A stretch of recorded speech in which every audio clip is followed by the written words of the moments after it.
Hey guys, what's up people? Welcome to this session. ये मेरे लिए बहुत ही स्पेशल सेशन है क्योंकि मैं चाहता हूं कि भाई अगले 10 मिनट के अंदर आप इलेक्ट्रिसिटी के सारे डेफिनेशन और सारे डेरिवेशंस मेरे साथ कर लो। तो इस वीडियो को एक वन शॉट रिवीजन जैसे मानना, जहां पे हर एक डेफिनेशन, हर एक फॉर्मूला और हर एक डेरिवेशन इस चैप्टर से मैं करवाने वाला हूं आपको। अगर आपको अच्छा लगे तो make sure to share this video to as many as people as you want, क्योंकि भाई तभी तो नॉलेज और बढ़ेगी। And make sure to hit the like button. और कैसा लगा आपको मुझे बताना इस वीडियो के डिस्क्रिप्शन में, ताकि मैं बाकी चैप्टर्स के लिए भी अगर आपको चाहिए तो बना सकूं मैं। तो अगर ये वीडियो क्रॉस कर जाता है 500 comments in the first 24 hours ये कहते हुए कि सर हमें बाकी चैप्टर्स के लिए भी चाहिए, definitely make one more video. तो बिना वक्त बर्बाद करिए, let's start it right now. पहला जो टॉपिक होता है आपके इलेक्ट्रिसिटी चैप्टर में, वो चार्ज का होता है। एक्चुअली इलेक्ट्रिक करंट होता है, बट चार्ज क्या होता है ना। तो चार्ज का सबसे पहला फॉर्मूला जो आपके सिस्टम में आता है भाई साहब, वो मेरे ख्याल से आपको नोट डाउन कर लेना चाहिए। ठीक है, कहां गया भाई? हाँ, ठीक है। तो चार्ज का फॉर्मूला पता है कि भाई होता है Q is equal to n e. अब यहाँ पे Q is equal to n e के थ्रू आप ये पता लगा सकते हैं कि भाई किसी भी सिस्टम में या किसी भी बॉडी में कितना चार्ज होता है। तो आपको पता है कि भाई मान लो कि अगर मैंने बताया कि मेरे अंदर 10 चार्ज होता है और E की वैल्यू को पता है, दैट इज 1.6 into 10 पर -19 कूलम, तो आप ये बता पाओगे कि भाई मेरे अंदर टोटल चार्ज कितना है। ठीक है, दैट इज Q। उसके बाद फिर आपका टॉपिक आता है इलेक्ट्रिक करंट। इलेक्ट्रिक करंट का डेफिनेशन है nothing else but the rate of flow of charge, that is what electric current is. और करंट का फॉर्मूला आपको पता ही है, I is equal to Q upon T। ठीक है, क्या है आपका करंट का formula? I is equal to Q upon T आपके करंट का फॉर्मूला है, जहां पे Q is nothing else but आपका चार्ज, जिसका ऐसा यूनिट है कूलम, और टाइम का है सेकंड। तो करंट का आइडियल फॉर्मूला होना चाहिए कूलम्स पर सेकंड, लेकिन इसका फॉर्मूला है एम्पियर। अब एम्पियर का डेफिनेशन क्या है? एम्पियर का डेफिनेशन बहुत सिंपल है। 1 ampere is said to be that current when 1 coulomb of charge flows through a conductor in just 1 second. Simple. That is 1 ampere definition. इसके बाद आती है आपकी topic electric potential, which is nothing else but कि भाई साहब the amount of work done to move a charge from one point to another. The amount of work done to move a charge from one point to another is electric potential. और इसका definition भी उसी से आएगा। The amount of work done to move a charge from one point to another is electric potential. इस formula के हिसाब से अगेन आपके इलेक्ट्रिक पोटेंशियल का ऐसा यूनिट होना चाहिए जूल्स पर कूलम, लेकिन वो है नहीं। इसका ऐसा यूनिट आपका हो जाता है वोल्ट, आपको पता ही है, जिसको हम V के थ्रू डिनोट करते हैं। Now how do you define 1 volt? 1 volt is said to be that potential when 1 joule of work is done to move a charge of 1 coulomb. 1 volt is said to be that potential when 1 joule of work is done to move a charge of 1 coulomb. That is. इसके बाद आती है आपकी Ohm's law, जो current और potential difference को connect करती है, which is nothing else but the current flowing through a circuit is directly proportional to the potential difference applied across the circuit, considering that the total temperature and the property or the material does not change of the conductor. ठीक है, simple है। इसका derivation क्या है? अब जो मैंने कहा उसका आप डेराइव करोगे, that I is proportional V, उसके बाद आप लिखोगे V proportional I, फिर V is equal to IR, where R is the resistance, है ना, where R is the resistance, and what is resistance? Resistance is the obstruction to the flow of electric current. ठीक है, और इसका formula क्या है? And what are the factors that affect resistance? आपके resistance को अफेक्ट करता है आपका resistivity of the material, length of the material and area of the material, है ना। Resistance is directly proportional to length, inversely proportional to area, directly proportional to resistivity, और इसकी ऐसा यूनिट होती है ओम्स। ठीक है, वहीं से टॉपिक निकलता है आपका रेजिस्टिविटी क्या होती है। What is resistivity? Resistivity is the natural resistance of any material, और उसका ऐसा यूनिट क्या होता है? उसका ऐसा यूनिट होता है आपका ओम मीटर।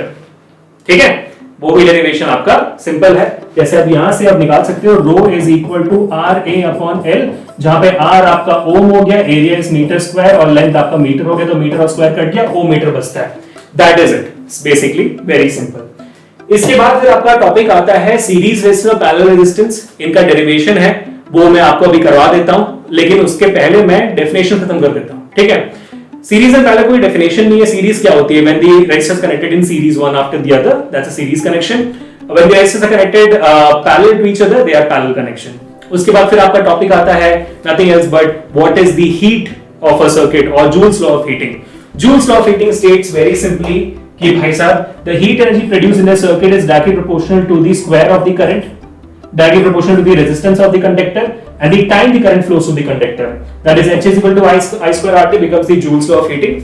उसके बाद आखिरी डेफिनेशन जो आपका आता है वो है पावर का definition, that is nothing else but the rate of expenditure of energy. तो बेसिकली पावर का फॉर्मूला जो आपने 9th ग्रेड में पढ़ा था W upon T और E upon T is correct. So rate of consumption of energy और rate of expenditure of energy is what we call it as power. Power कैसा unit क्या होना चाहिए? पावर कैसा यूनिट होना चाहिए था? Joules per second. Energy upon time है ना, जूल्स पर सेकंड होना चाहिए था, लेकिन है नहीं। जूल्स पर सेकंड के बदले हम इसको लिखते हैं वॉट। ठीक है, सो define one what. One watt is said to be that power when 1 joule of energy is consumed or expended in 1 second. Simple.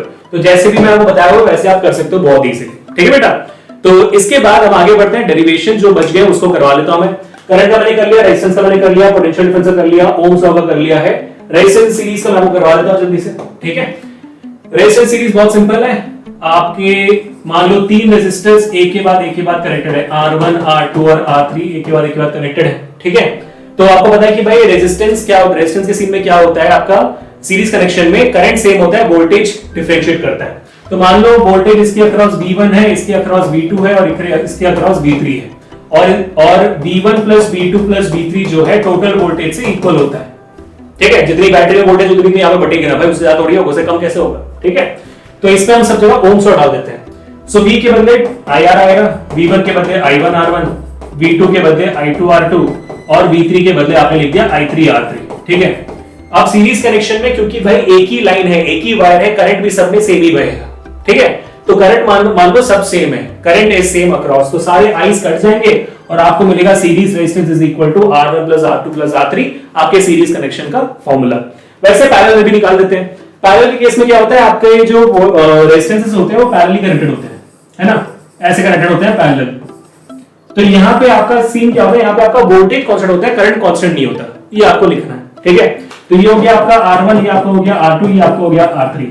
तो यहाँ पे क्या बोला मैंने कि भाई यहाँ पे करंट बढ़ जाता है, क्योंकि यहाँ पे आप देखोगे वायर एक नहीं है, वायर 3 है, तो करंट आया और 3 में बढ़ गया।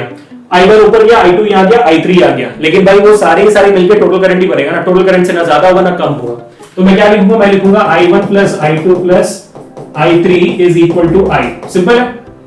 अब मैं इसमें ओम्स लॉ डाल दूंगा, तो मुझे मिलेगा क्या, V upon R1 plus V upon R2 plus V upon R3। ठीक है, अब मुझे पता है वोल्टेज सब में सेम, सारे वोल्टेज कट गए, आपका फॉर्मूला रास्ते बन जाता है 1 upon R1 plus 1 upon R2 plus 1 upon R3, आपके पैरेलल कनेक्शन का formula, that is the derivation. ठीक है, अब उसके अलावा आखिरी चीज जो ये है कि पावर के बहुत सारे फॉर्मूलाज होते हैं। पावर का शुरुआत का जो फॉर्मूला मैंने आपको बता दिया था ऑलरेडी, मैं यहां करके दिखा देता हूं। Power is equal to energy upon time, है ना, ये उसका फर्स्ट फॉर्मूला है। इसको आप वर्क डन अपॉन टाइम भी लिख सकते हो।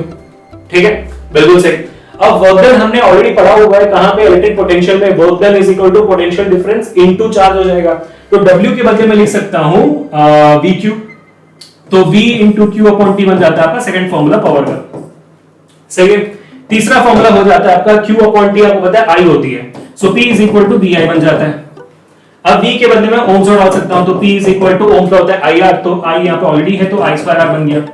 पांचवा फॉर्मूला और आखिरी फॉर्मूला, I के बदले में दोबारा डाल सकता हूं Ohm's law, V upon R, जो V square upon R square हो जाएगा, R कट जाएगा, तो मेरा बन जाता है V स्क्वायर अपॉन R। ये मेरा पांचवा फॉर्मूला हो गया पावर का। ये सारे फॉर्मूलास हैं। इन सारे फॉर्मूलास में अगर मैं T मल्टीप्लाई कर दूं, टाइम मल्टीप्लाई कर दूं, टाइम्स अगर इन सारे फॉर्मूलास में अगर मैं टाइम मल्टीप्लाई कर दूं, तो मुझे सारे के सारे हीट एनर्जी के फॉर्मूलास मिल जाएंगे, क्योंकि आपका हीट एनर्जी जो है होता क्या है, पावर इनटू टाइम। आपकी एनर्जी पावर इनटू टाइम होती है ना, एनर्जी पावर इनटू टाइम होती है ना, तो आप बस टाइम्स मल्टीप्लाई कर दो, हर एक पावर के फॉर्मूला में आपको हीट के भी मल्टीपल फॉर्मूलास, 5 फॉर्मूलास मिल जाएंगे। ठीक है, so this was all about it people. एक आखिरी चीज जो दिमाग में अभी आ रही है, that is the total cost. जब भी इलेक्ट्रिसिटी बिल वाला क्वेश्चन आता है वो कैसे करते हैं, टोटल कॉस्ट यानी कि टोटल बिल आपका हमेशा होगा equal to total energy in kilowatt hour. हमेशा एनर्जी किलोवाट आवर में निकालना, टोटल निकालना, उसको मल्टीप्लाई कर देना कॉस्ट जो आपको क्वेश्चन में दिया हुआ है पर किलोवाट आवर, जो आपको कॉस्ट दिया गया उससे मल्टीप्लाई करना। That is it people. So I hope आपका पूरा रिवीजन यहाँ पे हो चुका है। Thank you so much. Let me know in the comment section if in case you want this kind of session for all the chapters. 10 minute के सारे revision के लिए, एग्जामिनेशन बस पहले देखने के लिए, है ना। बता देना अगर ये 24 आवर्स में 500 कमेंट्स क्रॉस कर जाता है, will do it for you. तभी होगा जब आप वीडियो को शेयर करोगे। मिलते हैं नेक्स्ट सेशन में। Until this, Abhishek signing off. Piece.